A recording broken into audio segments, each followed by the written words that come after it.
Shalom saudara-saudara yang dikasihi Tuhan, jumpa kembali di channel YouTube saya. Apa kabar? Saya terus berharap Bapak Ibu tetap dalam keadaan sehat dan terus diberkati oleh Tuhan. Amin. Kesempatan ini kita akan mendengarkan kesaksian dari seorang ibu muslimah. Ia lahir di lingkungan pesantren.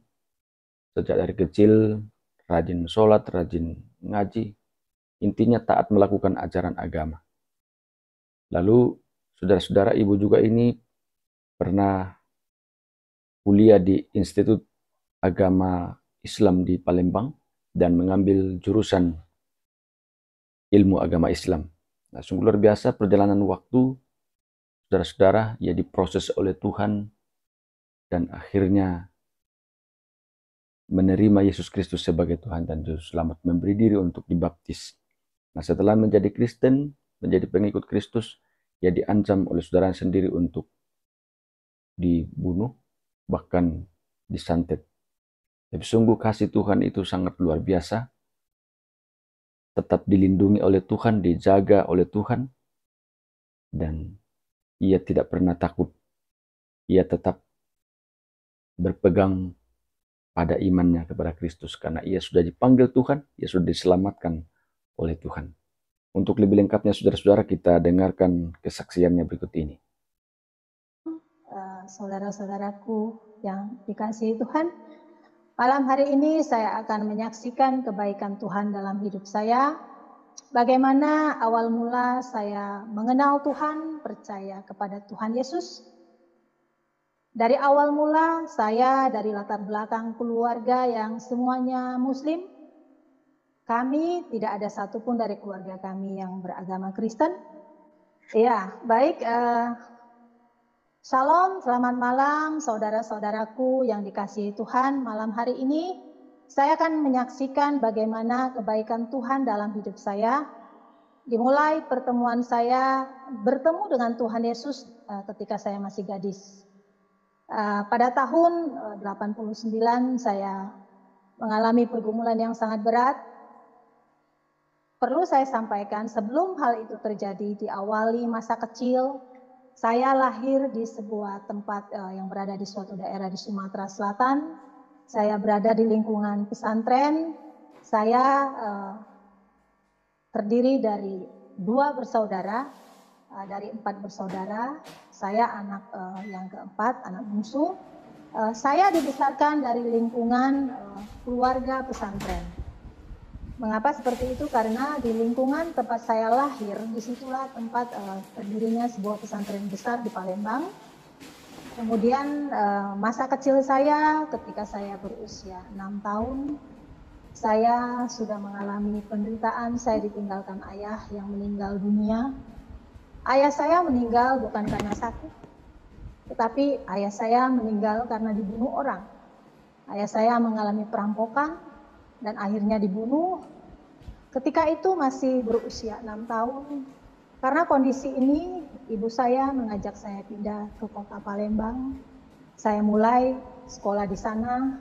Karena ibu saya adalah yang mencari nafkah pada saat itu, saya dititipkan ke kakak saya.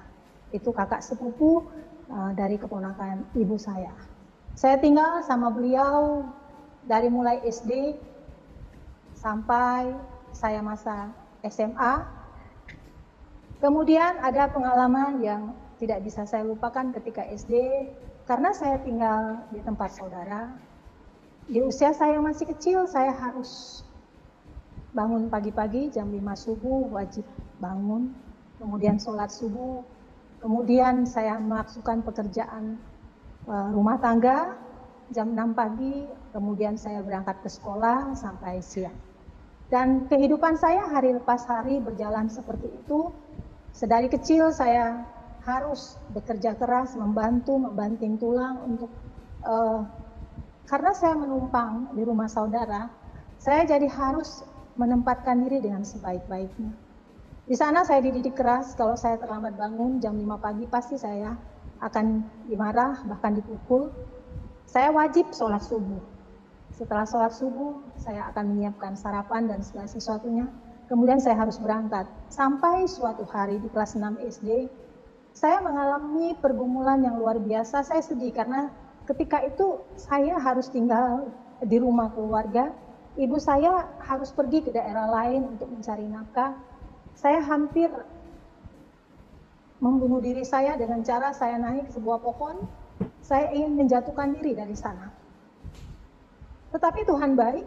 Di tengah itu walaupun angin kencang, saya tidak terjatuh, tapi saya akhirnya dipanggil sama kakak sepupu saya di mana saya tinggal.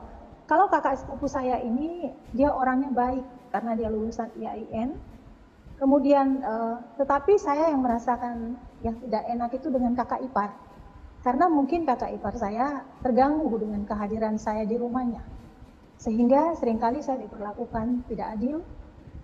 Kalau saya ingat ini, saya akan seringkali merasakan ingin menangis. Ketika mereka makan enak, saya tidak dikasih. Tapi saya bersyukur. Saya tetap kuat. Akhirnya saya melanjutkan ke SMP, diterima di SMP. Kemudian di SMP pun saya tetap bergumul. Bergumul karena apa?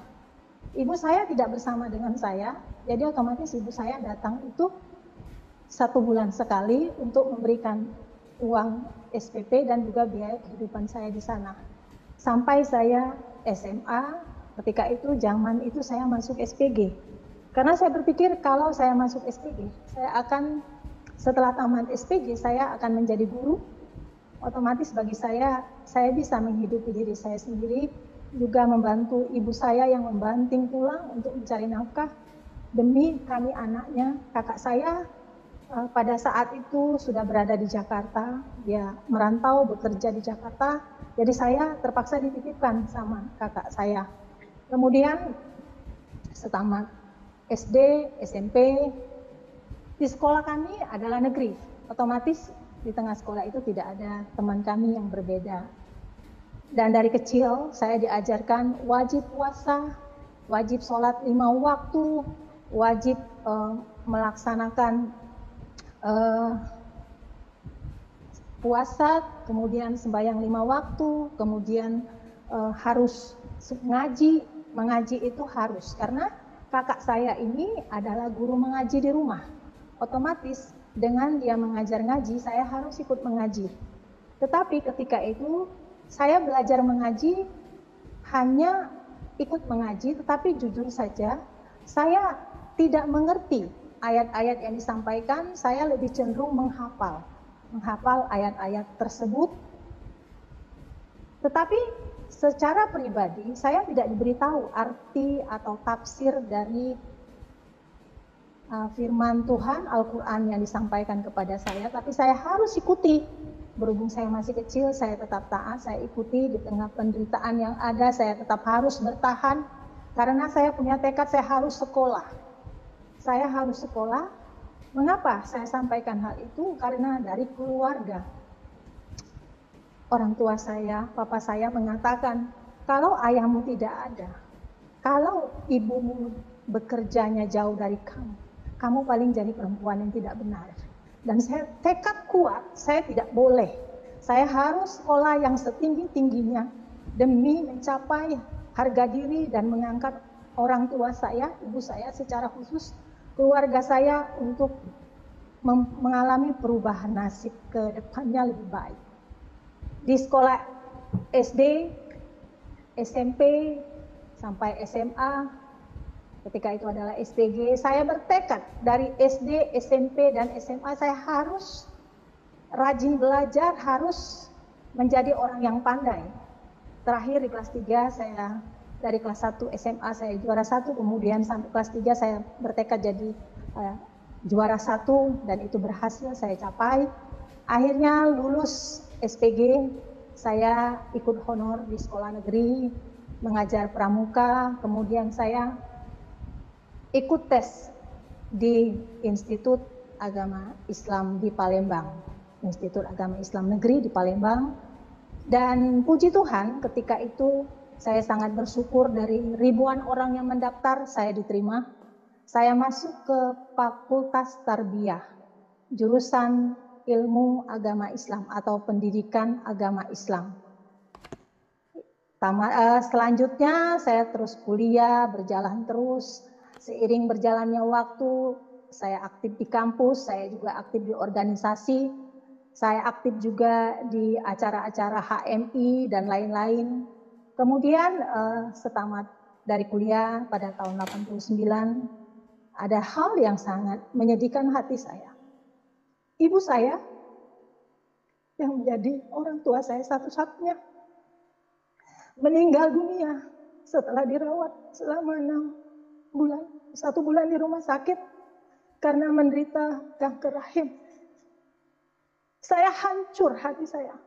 Tetapi sambil saya kuliah, saya terus bertekad untuk merawat ibu saya, dan akhirnya suatu saat ketika selama saya merawat ibu di rumah sakit, saya kuliah, pulang pergi kuliah pagi, pulang siang, kemudian merawat ibu di rumah sakit sampai 1 bulan. Setelah 1 bulan, ibu dibiopsi, kemudian dokter memanggil saya karena saya anaknya satu-satunya, dan dokter memberi informasi, Umi, mamamu sakit kanker stadium 4, dan waktu umurnya hanya 6 bulan. Saya berusaha ketika itu, jujur saja, saudara-saudaraku, dunia saya rasanya mau hancur, saya rasanya mau mati. Mengapa? Karena orang tua saya satu-satunya akan meninggal dunia. Itu diagnosa dokter. Dan saya katakan, dokter, tidak adakah usaha untuk menolong ibu saya supaya bisa disembuhkan? Dokter katakan, mohon maaf, untuk saat ini perawatan dari dokter hanya bisa melakukan operasi. Kalaupun dilakukan operasi, itu belum tentu berhasil. Akhirnya kami disarankan dokter untuk pulang. Ibu saya pulang ke rumah. Saya merawat ibu saya sampai 6 bulan, masa apa yang dikatakan dokter benar. Ibu saya singkat, akhirnya meninggal dunia di pangkuan saya. Saya hancur, saya sedih sekali. Tidak ada harapan ke depan. Saya mau jadi apa kalau ibu saya sudah tidak ada? Kakak saya di Jakarta, saya di Palembang tinggal dengan saudara, kemudian merawat ibu dengan saudara. Di saat ibu dikuburkan, saya pingsan. Saya pingsan saat itu, dan rasanya saya tidak sanggup lagi untuk bangkit. Kemudian ketika ibu meninggal, setelah ibu dikuburkan, saya masih berada di Palembang karena saya harus mengurus segala surat menyurat untuk pindah ke Jakarta. Kemudian saat itu kakak saya mengatakan, Dek, lebih baik kamu ikut kakak ke Jakarta. Kalau kamu di sini, kamu tinggal dengan siapa? Kemudian kakak kembali ke Jakarta dan saya mengalami perjuangan yang sangat berat. Ketika itu saya mengenal, di masa saya kuliah, saya mengenal seorang laki-laki. Laki-laki ini melamar saya.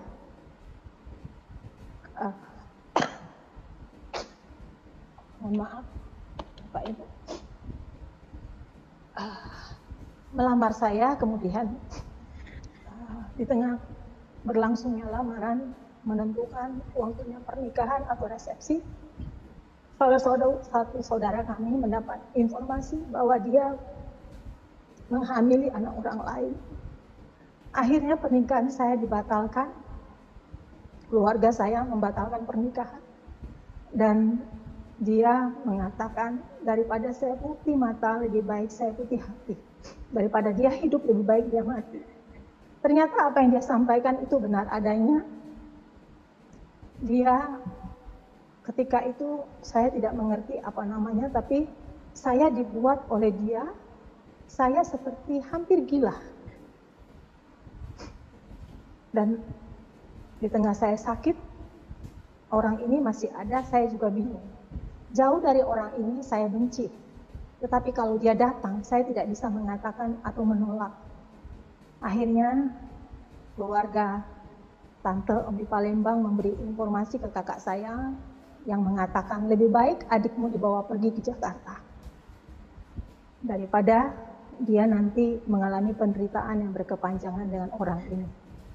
Singkat cerita, akhirnya pada tahun 89 saya dibawa ke Jakarta oleh kakak saya. Tapi sebelumnya, Bapak Ibu, saudara-saudara semua, di saat saya sakit itu, saya diobati oleh keluarga saya sendiri, dan dari keluarga itu mengatakan, saya tidak boleh pulang ke Palembang kalau tanpa dengan keluarga atau dengan suami saya. Karena kalau tidak, saya akan terus diserang oleh laki-laki tersebut. Sampailah saya di Jakarta, saya ngekos di Jakarta, tinggal di orang Palembang, kakak saya titipkan di sana, dia cukupi segala kebutuhan saya. Kemudian setelah 1 bulan saya di Jakarta, saya mencoba bekerja di salah satu perusahaan di Jakarta. Kemudian saya tinggal di situ, kehidupan berjalan seperti biasa. Tapi Bapak Ibu, saudara-saudaraku, dengan kepergian ibu saya, dengan kondisi yang saya alami, hati saya hancur. Saya ke Jakarta tidak ada harapan. Saya mau jadi apa di Jakarta ini? Tetapi dari kakak saya memberikan semangat untuk saya harus bangkit. Saya tidak boleh sedih berkepanjangan. Dan saya tinggal di rumah orang Palembang selama 6 bulan di sana. Kemudian pada saat itu, ketika saya tinggal di sana, saya mendengar suatu khotbah dari seorang ustadz yang terkenal.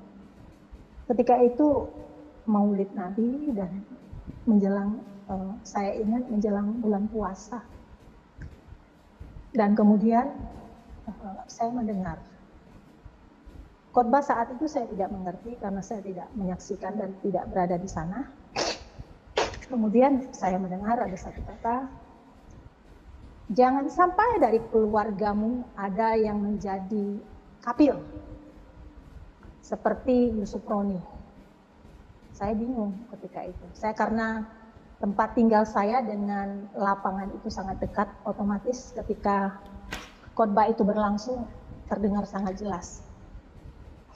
Kemudian saya bingung, siapa itu Yusuf Roni ya, kok dikatakan seperti itu. Kemudian saya berkenalan dengan teman saya ini orang Kristen. Dia sangat baik kepada saya, dia sangat care dengan saya, sangat perhatian. Suatu saat karena kondisi sudah tidak baik, di mana saya ngekos dengan orang Palembang, salah satu anaknya ingin dijodohkan dengan saya, tapi saya tidak suka. Akhirnya banyak hal yang terjadi, penderitaan bertambah. Saya pindah kos sendiri di tempat lain, masih di dekat situ juga. Kemudian saya ngekos sendiri sambil bekerja rutinitas seperti biasa.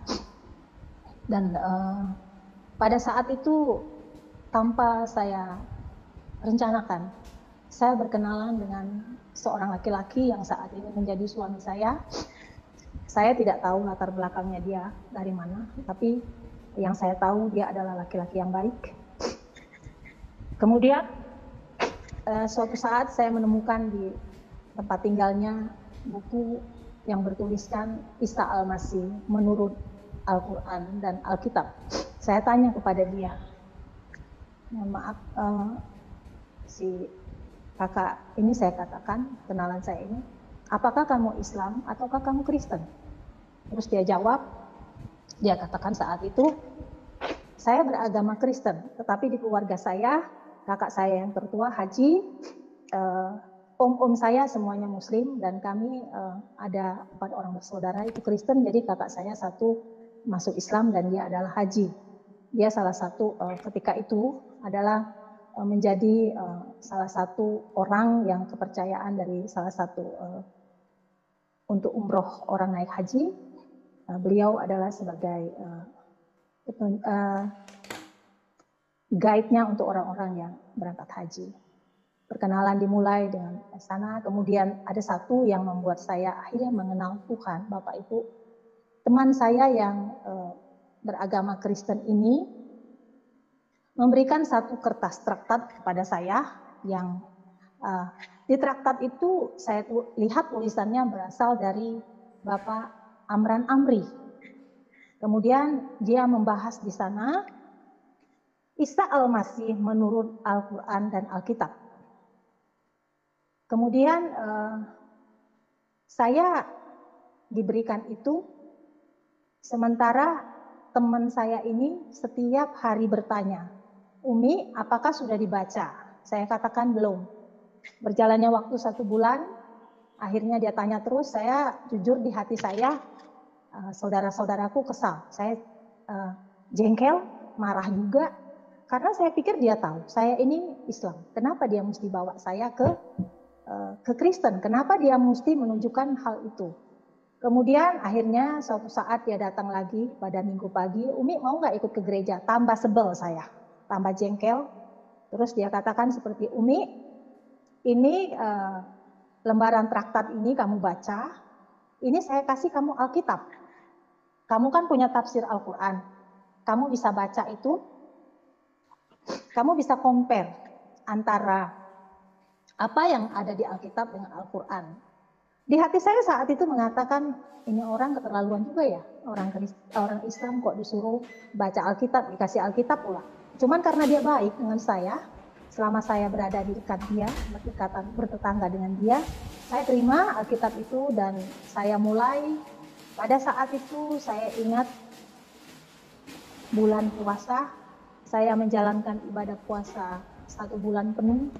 Kemudian setelah 1 bulan penuh saya berpuasa, saya mulai bertahap membuka kertas yang diberikan kepada saya itu dengan tujuan adalah untuk membuktikan kepada dia bahwa dikatakan di sana Isa anak Maryam adalah Yesus Kristus Tuhan. Bagi saya itu hal yang tidak mungkin. Karena apa? Di pengajaran saya yang lama, jangankan Isa anak Maryam, Isa Al-Masih dengan disebut orang adalah Yesus Kristus itu Tuhan, saya mendengar Tritunggal yang Esa saja, bagi saya itu sesuatu yang tidak mungkin. Karena apa? Di pengajaran saya dulu mengatakan, ketika saya sembahyang, saya ingat ada ayat yang mengatakan bahwa Tuhan itu tidak beranak dan tidak diberanakan. Sementara saya mendengar dari kesaksian teman saya ini, ada Allah Bapa, ada Allah Anak, dan ada Allah Roh Kudus. Saya pikir ini impossible, gak mungkin. Yang namanya Tuhan tidak beranak dan tidak diperanakan. Tetapi apa yang dia berikan kepada saya gumuli itu, saya compare antara apa kitab yang dia berikan dengan Al-Quran yang saya miliki saat itu, tafsir Al-Quran. Saya pelajari itu dengan seksama, bertahap tapi pasti. Saya pelajari terus. Akhirnya pada titik tertentu saya merasakan kelelahan, keletihan. Saya bingung. Karena apa? Di satu sisi saya sembahyang, puasa. Di sisi lain saya juga membaca Alkitab. Sementara juga Tuhan izinkan saya berkenalan dengan pacar atau suami saya ini Kristen. Saya jujur saja, saya berkata di dalam diri saya sendiri, saya tidak akan pindah agama karena laki-laki. Bukan saya sombong, tetapi itulah prinsip hidup saya. Karena saya diajarkan dari kecil, sembahyang yang taat, tahajud sangat rajin, istihoroh sangat rajin, kemudian ibadah saya usahakan untuk tidak pernah tinggal, puasa tidak hanya puasa wajib, tapi saya lakukan juga puasa sunat. Masa saya mesti menjadi Kristen? Kemudian teman saya atau pacar saya saat itu mengatakan, kamu tahu nggak siapa itu Yesus? Saya katakan Yesus adalah Isa Al-Masih anak Maryam. Itu yang saya tahu. Terus dia katakan Yesus itu Tuhan. Tidak, saya bilang. Yesus bukan Tuhan. Yesus adalah nabi. Dari 25 nabi, Yesus adalah salah satu nabinya. Terus kemudian perjalanan kami tidak berjalan dengan semestinya. Karena apa? Saya bertekad, tadi sudah saya katakan, dengan kondisi saya berangkat ke Jakarta, latar belakangnya seperti apa. Saya bertekad saya harus sekolah. Kemudian di samping saya bekerja, saya juga mengambil lagi kursus-kursus keterampilan yang lain, sehingga bahasa Inggris, sekretaris, perpajakan, pokoknya saya punya bertekad sekolah. Saya harus sekolah. Jadi pulang bekerja, saya menganjurkan lagi kuliah lagi, sekolah lagi. Saya harus menjadi orang yang berhasil. Jadi saya tidak terlalu fokus ke masa depan untuk menikah. Karena bagi saya ketika itu saya masih muda, saya masih panjang, masih banyak perjalanan saya masih panjang. Kemudian kembali ke titik terakhir ketika saya membaca traktat tadi, saya temukan di Alkitab yang mengatakan, akulah jalan dan kebenaran dan hidup. Tidak ada seorang pun yang dapat ke rumah Bapa tanpa melalui aku. Itu dari Yohanes 14 ayat 6. Saya mulai goyah. Saya tetap menjalankan puasa, saya tetap menjalankan ibadah agama saya, tetapi saya juga membaca Alkitab. Sementara dari kakak saya sudah mulai mendengar dari tetangga saya yang orang Palembang yang mengatakan bahwa saya itu udah mulai ikut-ikutan orang Kristen. Kakak saya mengamati saya terus, saya tetap berjalan, tetapi suatu saat pada titik puncak, saudara-saudaraku, saya merasakan kelelahan yang luar biasa. Setelah saya compare apa yang saya terima dari tafsir Al-Quran dengan Alkitab, justru saya mendapat jawaban di Alkitab. Yang saya dapatkan ketika itu adalah, akulah jalan dan kebenaran dan hidup. Tidak ada satu orang pun yang dapat ke rumah Bapa tanpa melalui aku. Saya ingat ketika itu saya diberikan adalah Siratal Mustaqim yang saya dapatkan dulu. Siratal Mustaqim itu adalah perumpamaan rambut satu di belah 7. Untuk kita mencapai ke surga itu harus menjalani itu. Dan akhirnya saya putuskan saya sembahyang tahajud. Di tengah sembahyang tahajud malam itu, saya juga sembahyang istikharah. Saya sudah lelah, saya sudah capek. Saya merasakan tubuh saya semakin hari kurus kering.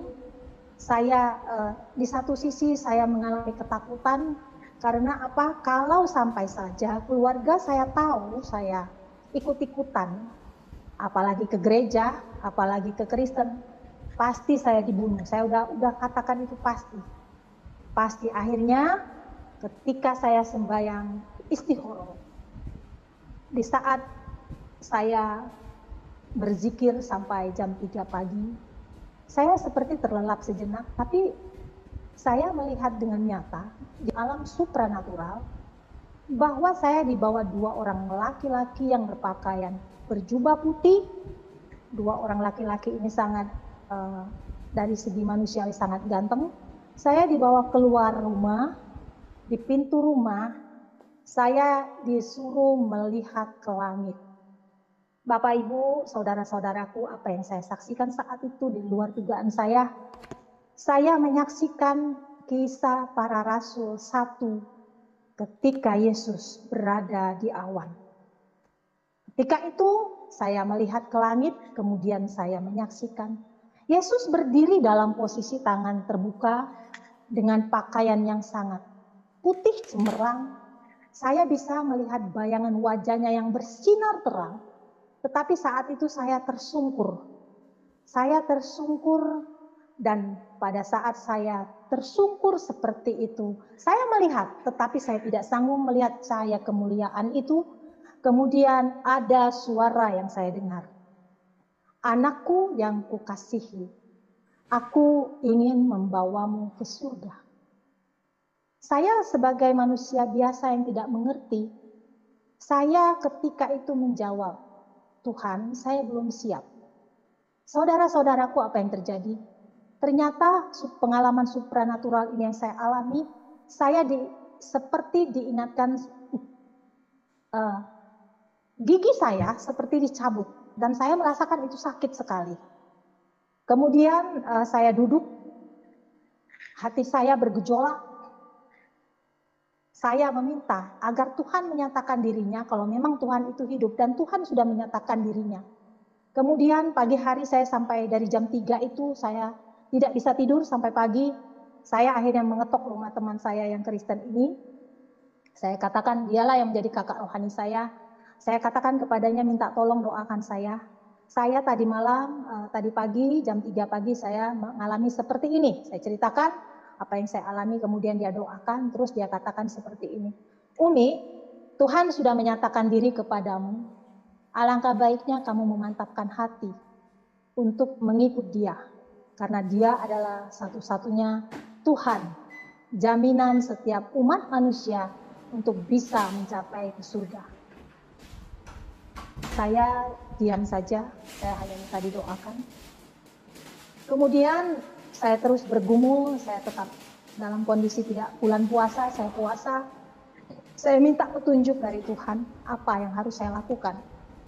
Kemudian teman saya mengatakan seperti ini, Umi, supaya kamu tidak terombang-ambing dengan keadaan saat ini, alangkah baiknya kamu dibaptis. Saya tanyakan dengan dia, itu dibaptis apa? Dia jelaskan dibaptis adalah sebagai tanda orang percaya kepada Tuhan, menerima keselamatan daripada Tuhan, dan dia dicelupkan ke air, dibaptis untuk menerima keselamatan daripada Tuhan sebagai tanda bahwa dia adalah pengikut Kristus. Ketika itu saya belum mengerti, saya bertanya sana sini, ada berbagai macam aliran yang mengatakan tentang baptisan, tetapi di tengah kondisi saat itu pacar saya kembali ke tempatnya karena ayahnya sakit, kemudian saya berpisah sekian tahun dan saya bertanya kepada dia untuk memberi informasi, pertimbangan kepada saya baptisan yang harus saya lakukan, dan dia mengusulkan untuk saya ikut baptisan selam. Saya ikuti, saya diantar oleh teman kakak rohani saya ini, di samping teman dia adalah kakak rohani yang sangat memperhatikan saya. Saya diperkenalkan kepada seorang hamba Tuhan untuk saya diajar, diperkenalkan kepada kebenaran firman mengenai ayat-ayat baptisan. Kemudian ketika itu saya dibaptis dengan beberapa latar belakang yang sama dengan saya, ada 8 orang sama-sama dibaptis, kami dari belakangnya dari suku Kedar, kami dibaptis. Kemudian saya ada hal yang saya kelupaan. Sebelum saya memutuskan untuk dibaptis, ada pengalaman supranatural yang saya alami. Ketika itu Natal, teman saya ini mengajak saya pergi Natal karena saya sendirian di rumah. Dia katakan, Umi, kamu mau nggak ikut acara gereja kami? Kemudian dia bilang di sana ada artis-artis yang terkenal, antara lain Diana Nasution, Ade Manahuto, Edi Silitonga, artis-artis rohani saat itu. Saya ikut bukan karena ingin ikut ke gerejanya, tetapi saya ingin menyaksikan artis itu. Puji-pujian mereka sangat bagus dan sangat memberkati. Kemudian ada pengalaman supranatural sebelum saya tadi, mohon maaf saudara-saudaraku kelewatan. Ada ketika saya mengikuti kebaktian itu, saya duduk paling belakang. Kemudian saya mendengarkan hamba Tuhan yang mengatakan bahwa di samping sebelum khotbah berlangsung akan menyaksikan film. Kebetulan film saat itu yang diputar adalah Yesus Kristus yang disalibkan. Saya dari belakang karena saya baru pertama kali ke sana, saya duduk paling belakang dan saya menyaksikan hal itu. Ketika film berlangsung, pada saat Yesus disalibkan, Yesus dipukul, Yesus berdarah, tetapi pada saat puncaknya ketika tangan Yesus dipaku di kayu salib, kaki Yesus dipaku di kayu salib, saat itu saya merasakan hal yang hati saya hancur. Saat itu saya mendapatkan Roh Kudus yang mengingatkan saya bahwa Umi, Yesus itu mati untuk menebus segala dosa dan kesalahanmu. Saya menangis di situ, saya badannya bergetar dari awal menyaksikan film itu sampai titik terakhir selesai film itu, badan saya, tubuh saya bergetar. Saya menangis sampai pulang. Sampai pulang saya terus menangis, saya tidak mengerti itu apa namanya, tapi saya merasakan sesuatu yang sangat hancur. Saya ketika itu mendapatkan hikmat yang daripada Tuhan, bahwa Yesus rela mati sebagai Tuhan, rela mati di kayu salib untuk menebus dosa saya.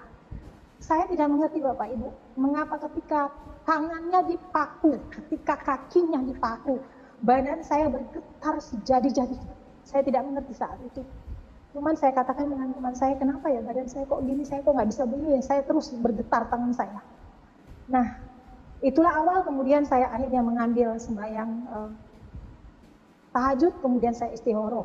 Dan semakin dimantapkan, akhirnya saya dibaptis. Kemudian pada saat saya dibaptis, saya bertanya dengan teman saya itu. Saya mau tanya, saya bilang, apakah kalian kenal dengan Pak Yusuf Roni? Kemudian ketika itu dia katakan, kalau Umi pengen kenal Pak Yusuf Roni, saya akan antar ke rumahnya Pak Yusuf Roni, saya akan perkenalkan kamu dengan Pak Yusuf Roni. Akhirnya saya diperkenalkan Pak Yusuf Roni. Saya ceritakan apa yang saya alami, apa yang saya rasakan, dan saya sungguh diteguhkan melalui istri Pak Yusuf Roni. Saya didoakan. Dia katakan, Umi, karena kamu backgroundnya dari IAIN, alangkah baiknya kamu belajar Alkitab dengan serius, agar kamu nanti ketika kamu mengenal Tuhan Yesus, kamu tidak menjadi orang yang Kristen biasa-biasa saja, agar kamu bisa menyaksikan kebaikan Tuhan dalam hidupmu dan bersaksi kepada keluargamu, karena ada firman Tuhan yang mengatakan, satu orang diselamatkan, maka seisi rumah akan diselamatkan. Saudara-saudaraku, jujur saya takut. Ketika saya didoakan, akhirnya saya katakan, baik Ibu, saya akan ambil sekolah Alkitab. Kemudian saya didaftarkan sama teman saya ini di sekolah Alkitab. Saya ambil sekolah Alkitab malam. Saya dididik di sana, saya mulai diajari bagaimana membaca Alkitab. Kemudian saya juga diajak sama saudara saya ini, kakak rohani saya ini untuk melayani. Saya mulai melayani di guru sekolah minggu, saya ikut pelatihan. Kemudian saya melayani juga di pemuda. Dan di tengah sekolah Alkitab ini, saya banyak bertemu dengan hamba-hamba Tuhan yang menjadi pelayan-pelayan Tuhan. Saya dikuatkan, saya diteguhkan. Kemudian penderitaan mulai berjalan. Saya diketahui sudah Kristen.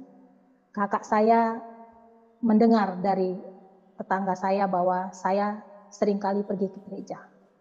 Suatu saat kakak saya sudah mengancam saya, kalau sampai saya mendengar kamu Kristen, lebih baik kamu mati daripada kamu hidup bikin malu.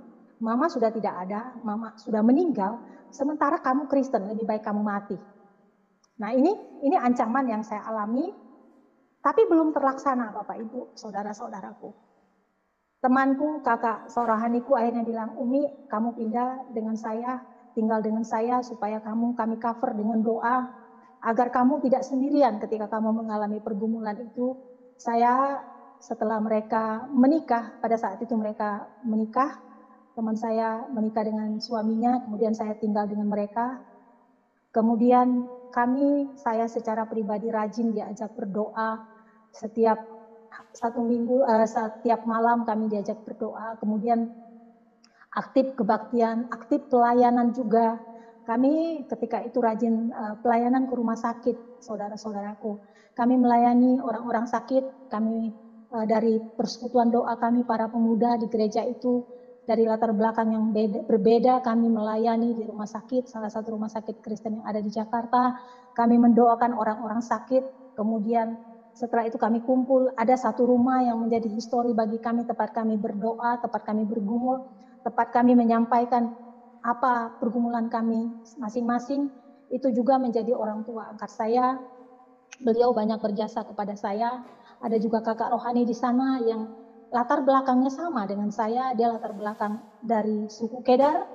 Dia kemudian bertobat, menikah, dan dia bertobat. Kemudian dia aktif juga dalam pelayanan sebagai guru sekolah minggu, sebagai aktivis di pemuda. Kemudian kami mulailah saya sendiri mengalami pergumulan. Mengikut Kristus ternyata tidak seperti yang kita bayangkan. Mengikut Kristus pasti ada pikul salib. Penderitaan dimulai di keluarga saya sendiri. Saya dikucilkan, saya dibuang. Kakak saya mendapat intimidasi dari keluarga. Tetapi Bapak Ibu, saudara-saudaraku, ada pengalaman supranatural lagi yang saya alami. Saya mengalami bagaimana ketika saya dalam posisi tidur, saya tidak mengerti apa disantet atau apa, datang ular menyerang saya, datang binatang-binatang menyerang saya, harimau di tengah posisi tidur saya. Tetapi ketika saya mengatakan dalam nama Yesus engkau pergi, saat itu mereka pergi. Kemudian saya juga mengalami intimidasi, mimpi-mimpi yang menakutkan. Saya merasa saya dihakimi, saya merasa dihukum sama keluarga dengan akan dibunuh. Kemudian apa yang saya mimpikan, apa yang saya rasakan saat itu, pengalaman batin yang saya rasakan itu ternyata saya alami di dunia nyata.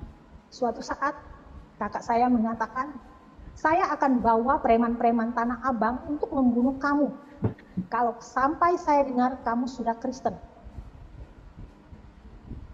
Saya takut, jujur saya takut, tapi dengan kekuatan doa setiap hari dari saudara seiman kakak rohani saya itu, seiring berjalan waktu saya juga menyelesaikan sekolah Alkitab malam, selesai saya ikut pelayanan, kemudian suatu saat apa yang dikatakan kakak saya terjadilah. Kakak saya datang beserta keponakan-keponakan saya dari, dia mengatakan, dia menggedor pintu dan dia berteriak di rumah tempat saya tinggal dengan saudara akad saya itu, kakak rohani saya, disuruh keluar. Saya akhirnya, kami berdoa terlebih dahulu. Saya ketakutan Bapak Ibu, karena saya tahu kalau dia bilang mati, lebih baik mati, karena kakak saya punya ilmu hitam. Kakak saya itu berguru dari Banten sampai ke Cirebon, dia berguru. Jadi saya tahu pengalaman rohani yang saya alami ketika saya mengalami serangan ular, serangan harimau, serangan binatang-binatang itu, saya tahu itu kiriman dari dia untuk menyerang saya supaya saya kembali. Dan dia datang beserta keponakan saya, keponakannya. Buka pintu, gedor, dia buka, kami buka pintu, terus dia bilang, saya mau bicara dengan adik saya. Dia datang dan saya tahu dia bawa senjata. Kemudian dia katakan, saya dengar kamu sudah Kristen. Lebih baik kamu mati daripada kamu hidup mempermalukan saya. Mama kita sudah tidak ada, kamu Kristen, lebih baik kamu mati. Dan dia mengacungkan tangannya Bapak Ibu. Saat itu saya tidak melihat senjata apa yang dia pegang. Tetapi ketika itu dengan keberanian yang sangat luar biasa yang Tuhan berikan melalui Roh Kudus, saya katakan, dalam nama Yesus, hai kamu tidak bisa menyentuh tubuhku, karena aku adalah milik Kristus. Dan dia terpelanting ke belakang. Terus keponakan saya beserta dengan dia beberapa orang mengatakan, kalau begitu titip salam buat Yesusmu. Saya katakan, salammu akan saya sampaikan. Dan mulai hari itu dia katakan, detik ini juga kamu bukan saudaraku lagi. Kamu sudah saya anggap mati. Mengapa dia lakukan itu? Karena dia malu. Di tengah kami, di ruang tamu itu ada kakak rohani saya, ada saudara saya, ada teman saya yang satu pelayanan dengan saya, satu kamar dengan saya, menyaksikan hal itu. Mereka juga tahu bagaimana saya mengalami serangan-serangan, saya disantet. Ada terjadi di rumah itu, terasa. Dia merasakan bahwa ada roh yang bukan dari Tuhan yang datang menyerang. Dan kakak saya berbalik dan mulai hari itu dia berkata, mulai hari ini kamu bukan saudaraku lagi. Mulai hari ini kamu sudah mati. Itu dia katakan. Dan saya berkata, saya menangis. Saudara-saudara, saya sedih. Tapi inilah resiko yang saya harus terima. Kemudian dengan cara kasar dia tidak berhasil, akhirnya dia mengirim kakak sepupu saya untuk datang dan menginap beberapa hari di rumah. Dan saya tahu dia tidak hanya sekedar datang. Dia datang dengan membawa sesuatu. Mengapa saya rasakan seperti itu? Di tengah saya tidur, saya seringkali dibisikin sesuatu di telinga. Saya merasakan kondisi keberadaan mereka tidak membawa saya nyaman. Dan kemudian akhirnya saya memutuskan, setelah saya tinggal bersama kakak rohani saya menyingkir. Saya pindah kos di tempat lain. Karena saya tahu akan membahayakan mereka juga. Saya juga takut daripada saya tiba-tiba dia mengirim preman Tanah Abang untuk membunuh saya lebih baik menyingkir, pergi. Saya pindah kos di tempat lain. Saya tetap bekerja. Tapi Bapak Ibu, di tengah saya bekerja, jujur saja, saya mengalami penderitaan. Karena apa? Saat itu gaji saya tidak seberapa. Saya sebagai staf, saya harus hidup mencukupi hidup saya 1 bulan, bayar kos, kemudian saya harus mandiri.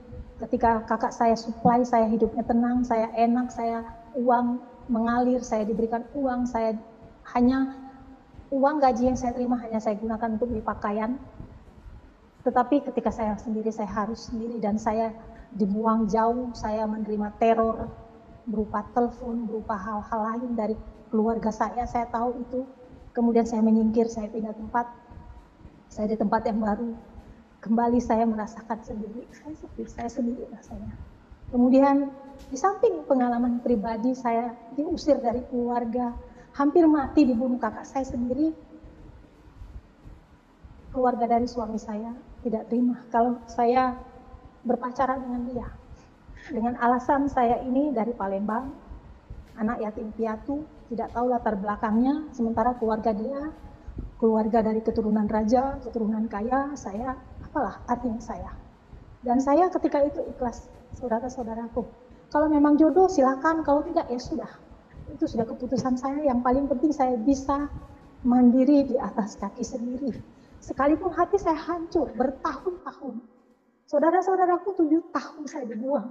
Saya terhilang dari keluarga, saya tidak bisa pulang, saya tidak bisa ketemu keluarga. Keluarga tidak ada menjenguk saya sendiri. Saya ngekos dari satu kos ke kos yang lain. Tapi saya bersyukur, di tengah penderitaan yang saya alami, Tuhan selalu baik memakai anak-anak Tuhan menolong saya. Di saat saya sakit, saya terkapar, saya tidak punya uang sama sekali.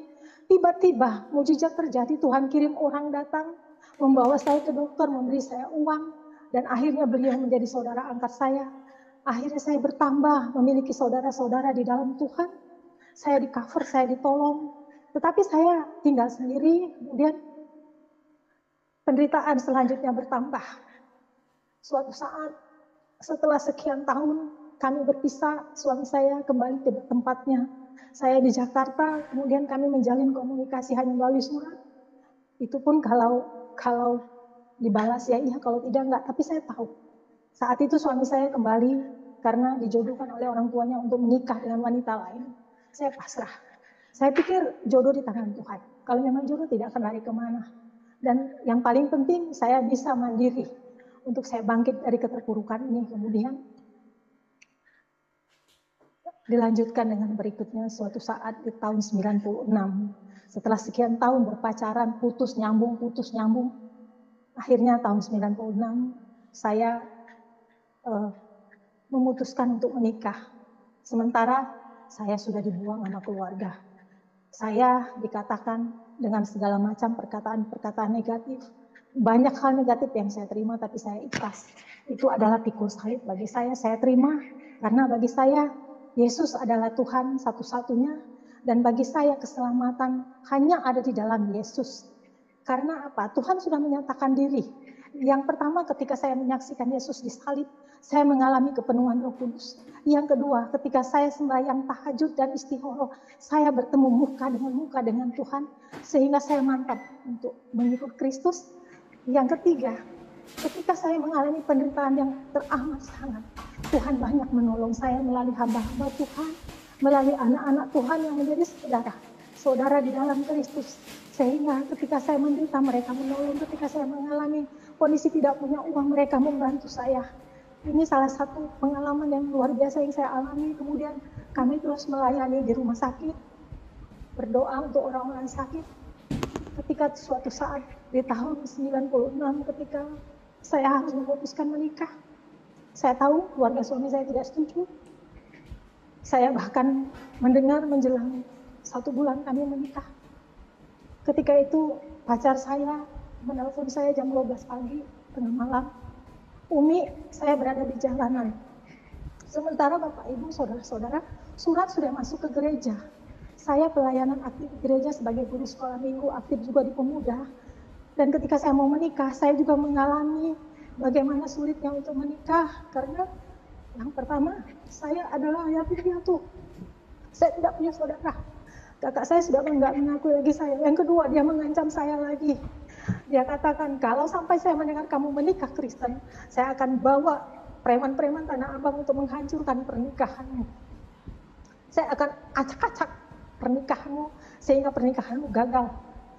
Yang kedua, dari pihak suami saya, kakaknya ternyata mengajak dia makan di hotel mewah di Jakarta dan mengatakan lebih baik untuk kami membatalkan pernikahan.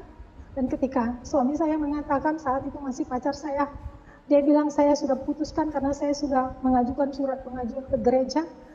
Saudara-saudaraku, suami saya juga mengalami pergumulan. Dia dilempar sama pot yang ada bunganya, pot yang ada tanahnya. Dia dipukul, dihajar habis sama kakaknya. Karena kakaknya mengatakan seperti ini, untuk apa kamu menikah dengan orang Palembang itu? Kita tidak tahu dia latar belakangnya seperti apa. Kami cari wanita yang sukses, cari wanita yang berhasil, cari pengusaha. Jangan hanya seorang karyawan yang seperti dia, masih banyak perempuan lain. Dan ketika itu saya sudah hampir putus asa. Mau menikah pun ternyata banyak pergumulan, uang tidak ada. Saya hanya ketika itu memegang uang 1 juta dan dia hanya memegang juga 1 juta. Kami butuh modal banyak untuk menikah. Karena menikah di gereja, kemudian catatan sipil, kemudian ada pesta. Tetapi mujizat kembali saya rasakan. Di saat saya mengalami pergumulan berat, tidak ada dana, Tuhan kirim dana melalui orang tua murid yang memberkati saya. Kemudian orang tua murid ini menyumbangkan banyak. Ketika pernikahan itu saya disumbang banyak hal, ada dana, ada pakaian, ada banyak hal yang saya terima dari teman-teman seiman. Saya merasakan pertolongan yang Tuhan luar biasa, tetapi Bapak Ibu, saudara-saudaraku, saya merasakan kesedihan. Yang pertama, saya ingin menikah saja susah. Udah mau Kristen susah, mau menikah juga susah. Jangankan didorong, jangankan didukung, saya malah akan bisa putus. Dan saya sudah pasrah Bapak Ibu, kalau memang jadi ya sudah, kalau tidak ya tidak apa-apa. Dan suami saya ternyata di tengah dia kondisinya galau, dia katakan, Umi, kita tetap menikah. Oke, baik, saya mempersiapkan dan saya bersyukur Bapak Ibu saudara saya punya teman persekutuan yang luar biasa. Mereka mendukung doa, setiap hari mereka mendukung saya dalam doa. Selama 1 bulan menjelang pernikahan mereka berdoa terus untuk saya, mendukung saya. Karena saya banyak sekali pergumulan yang saya alami. Yang pertama, saya tidak punya dana. Yang kedua, saya tidak punya persiapan sama sekali. Yang ketiga, setelah sekian tahun saya berpacaran, masa saya tidak menikah? Kakak saya sudah mengatakan, kalau saya dengar kamu menikah dengan cara Kristen, pasti kamu akan saya serang dengan preman-preman Tanah Abang. Karena kakak saya bergaul dengan preman-preman Tanah Abang. Dia bekerja di kota, tetapi lingkungan dia, pergaulan dia adalah preman-preman Tanah Abang. Otomatis saya ketakutan. Di satu sisi dari keluarga suami saya tidak setuju, di sisi lain, tapi saya meminta tanda dengan Tuhan. Tuhan, kalau memang dia jodoh saya, Tuhan Yesus berikan saya petunjuk-Mu agar saya melangkah dengan mantap dan pasti. Dan Tuhan menyatakan dirinya dengan melalui mimpi. Saya kembali diberikan mimpi dengan mendapatkan ayat firman Tuhan yang berbunyi, kalau Tuhan berjanji, Tuhan tidak pernah ingkar janji. Janji Tuhan ya dan amin. Dan saya singkat, akhirnya saya menikah dengan modal kami sendiri, tapi mujizat yang saya alami ketika itu adalah mujizat pesta Kana. Karena apa? Dengan modal kami seadanya, ketika kami menikah dan kakaknya kembali, saudara-saudaranya mengatakan kepada saya, apa modal kalian menikah? Karena kami menikah di gereja, kemudian kami menyewa hotel, kemudian kami pesta. Ada dana yang Tuhan berikan. Ketika pertemuan di hotel itu pada saat setelah kami menikah, setelah kami ditahbiskan oleh pendeta, bahwa kami resmi sebagai suami istri, keluarganya kumpul, om tantenya, saudara-saudaranya kumpul. Dan ketika itu kakaknya kembali menghina saya di tengah keluarga. Tetapi saya menerima itu dengan lapang dada. Karena saya merasakan pertolongan Tuhan luar biasa dari teman-teman saya, saudara-saudara saya di dalam Tuhan. Dan mereka menjadi teman dan sahabat saudara saya sampai hari ini. Mereka ada yang menjadi hamba Tuhan, ada yang menjadi penginjil, ada yang menjadi pelayan, karyawan, dan lain-lain. Tetapi persaudaraan kami sampai hari ini. Saudara-saudaraku, inilah kesaksian saya. Ketika saya bertobat, ketika saya menerima Tuhan Yesus. Dan yang lebih lanjut di saat menikah. Pernikahan kami tidak direstui keluarga. Tetapi kami tetap menikah. Mujizat kembali terjadi. kebutuhan biaya gedung, biaya pesta, Tuhan sediakan di luar dugaan kami, pas seperti apa yang kami harapkan. Sehingga dana yang kami butuhkan cukup untuk restoran, untuk salon, untuk hotel di mana kami menginap. Pengalaman yang berikutnya adalah belum sampai selesai di situ, saudara-saudaraku. Ada pengalaman yang kedua yang saya alami. Kami menikah, mengalami pergumulan, tetapi ada pengalaman terakhir yang semakin hari yang membuat saya semakin harus sungguh-sungguh di dalam Tuhan, harus sungguh-sungguh melayani Tuhan. Saya doakan terus seluruh keluarga saya untuk mereka bertemu Tuhan Yesus secara pribadi, menerima Tuhan Yesus sebagai Tuhan Juru Selamatnya. Di dalam doaku selalu untuk saudara-saudaraku semuanya, agar mereka juga mengenal Tuhan yang benar. Tuhan yang benar hanya ada satu, di dalam nama Tuhan Yesus. Pengalaman yang terakhir yang saya akan ceritakan, Bapak Ibu, saat ini suami saya baru sembuh dari stroke. Pada tahun 2013 ada pengalaman supranatural lagi yang saya alami. Saya di tengah ulang tahun saya, suami saya mengalami serangan stroke, pecah pembuluh darah di batang otak. Dia dinyatakan kalau tidak hidup, kalau tidak dilakukan operasi dia akan mati. Tetapi ketika itu ada pengalaman supranatural yang saya alami lagi. Di saat hari pertama dia masuk ruang ICU, saya berada di ruang tunggu, saya menangis di hadapan Tuhan. Tetapi ketika itu saya duduk bersila jam 2 pagi, saya berbicara dengan Bapa di surga, dengan Tuhan Yesus. Saya katakan, Tuhan, ini ulang tahun saya. Masa hadiah ulang tahun saya, suami saya koma, hampir mati, pecah pembuluh darah di batang otak, bahkan kata dokter katakan kesempatan dia hidup sangat sedikit. Ketika itu Tuhan berbicara jelas kepada saya, Umi, pada saat Maria dan Marta berteriak ketika Lazarus mati, aku ada di sana dan saat ini juga aku ada di sini. Dan pada saat itu saya tiba-tiba berbahasa roh, saya tidak mengerti bahasa yang saya ucapkan apa, tetapi saya mengerti apa yang saya bicarakan sama Tuhan. Ketika itu saya dibawa oleh 2 malaikat ke ruangan ICU. Di dalam alam supranatural, saya bertemu dengan Tuhan dan saat itu saya melihat hadapan muka dengan muka. Tuhan Yesus menumpangkan tangan di kepala suami saya. Disaksikan 2 malaikat, Tuhan Yesus sangat luar biasa. Pakaian putih, cemerlang, sangat suci. Tuhan Yesus mengatakan, saat itu saya melihat Tuhan Yesus menumpangkan tangan di kepala suami saya. Dan saya menyaksikan itu bersama teman-teman para hamba Tuhan. Banyak orang yang mendoakan suami saya di ICU. Tetapi ketika itu saya sudah tidak sanggup lagi karena Bapak Ibu, saudara-saudara. Saya menunggu suami saya sendiri. Di sana tidak ada teman, tidak ada saudara. Saya sendiri, saya berada di ruangan itu. Dan pada malam itu, kembali Tuhan menyatakan dirinya, menyatakan mukjizat. Saya sampaikan kepada hamba Tuhan yang melayani, yang berdoa. Tuhan Yesus sudah menyembuhkan suami saya. Karena Tuhan Yesus menyatakan diri kepada saya. Dan saat itu saya percaya 100% suami saya akan sembuh. Esok harinya saya dipanggil dokter. Dokter ahli saraf mengatakan, Ibu Umi, suami Ibu harus dioperasi. Kalau tidak, suami Ibu, kami tidak tahu nasibnya seperti apa. Saya tanya sama dokter, dokter kalau memang dia operasi, berapa persen pencapaian dokter selama ini? Dokter katakan 50-50. Kemudian saya katakan lagi, ada nggak second opini dokter? Ada. Dilakukan untuk membersihkan darah yang pecah di batang otak itu, dia harus diinfus. Maksudnya apa dokter? Ya, dibor kepalanya Bu, dimasukkan selang di kepala agar darah yang mengumpal itu bisa diambil dan dibersihkan. Saya katakan keberhasilan dokter selama ini berapa persen? 50-50 Bu. Akhirnya saya katakan, ada nggak alternatif yang ketiga? Ada Bu.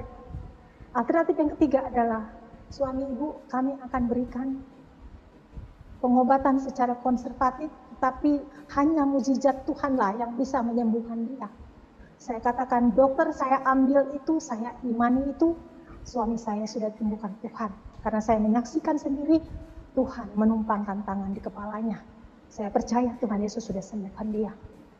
Dokter mengatakan, jadilah sesuai iman ibu. Ya, amin. Saya katakan, akhirnya saya ambil keputusan itu. Tetapi Bapak Ibu, saudara-saudara, suami saya dirawat di ICU selama 10 hari dalam kondisi koma. Saya minta tanda lagi sama Tuhan. Tuhan, kalau memang betul suami saya hidup, hari yang ketiga saya katakan, saya ingin suami saya bisa menjawab ketika saya bertanya. Saya tanya, saya ke ruangan ICU, saya tanya, Pak, saya minta nomor telepon kantormu. Karena di HP-nya saya tidak bisa hubungin ke kantor. Kalau saya harus menghubungin kantornya, saya harus melihat ada passwordnya dia.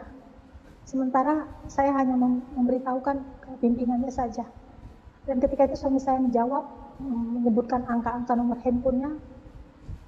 Saya bilang, thanks God, terima kasih. Tuhan baik, ini tanda Tuhan akan sembuhkan dia.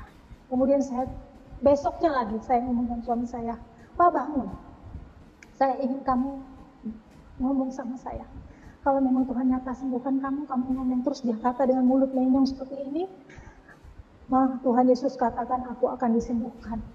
Aku sudah pergi ke taman di Firdaus, tetapi Tuhan bilang belum waktuku pergi. Tuhan memberikan kesempatan kepada kedua kali untuk aku menyaksikan kebaikan Tuhan, sehingga melalui hidupku nama Tuhan ditinggikan. Saya bilang thank you, terima kasih Tuhan Yesus.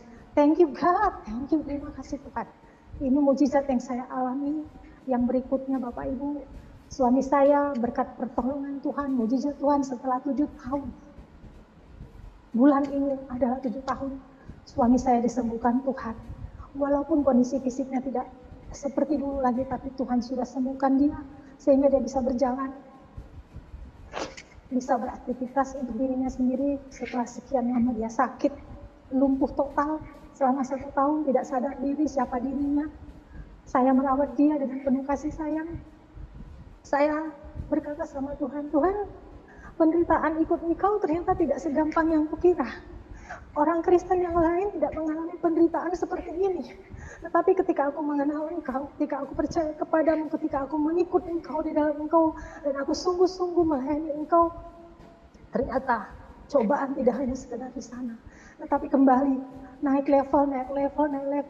Seringkali Bapak Ibu Saudara saya menangis. Saya meminta tanda sama Tuhan. Apakah betul suami saya sehat kembali? Apakah betul suami saya hidup kembali? Karena saya lihat saat itu sepertinya tidak ada harapan, tetapi mujizat Tuhan hari lepas hari terjadi. Dia sembuh bertahap tapi pasti. Dan sekarang dia sudah sembuh walaupun dalam kondisi cacat.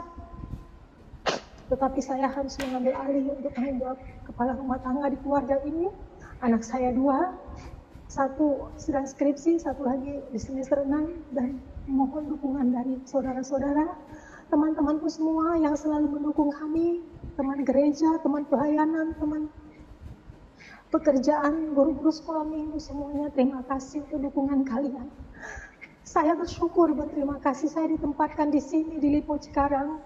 Di tempat ini bukan kebetulan, tapi karena Tuhan yang menempatkan. Kami percaya Tuhan Yesus yang ajaib akan memakai kami lebih lagi untuk menjadi alat-Mu yang ajaib. Sungguh luar biasa saudara-saudara kesaksian ibu ini, semoga bermanfaat, boleh memberkati kita sekalian, semakin menguatkan kita, semakin semangat kita mengiring Tuhan, sekalipun banyak tantangan, banyak persoalan hidup, tapi kita percaya bahwa Tuhan mengasihi kita, Tuhan tidak pernah meninggalkan kehidupan kita. Karena kita sebagai orang-orang Kristen adalah orang-orang yang sudah diselamatkan oleh Tuhan. Karena hanya di dalam Kristus saja ada keselamatan, di luar Kristus itu tidak ada keselamatan. Jangan lupa terus mendukung channel ini saudara-saudara dengan cara like, subscribe, dan share, supaya saudara terus mendapat notifikasi video-video terbaru dari saya, dan terlebih channel ini akan terus berkembang ke depan dan menjadi saluran berkat bagi banyak orang. Tuhan Yesus memberkati saudara-saudara.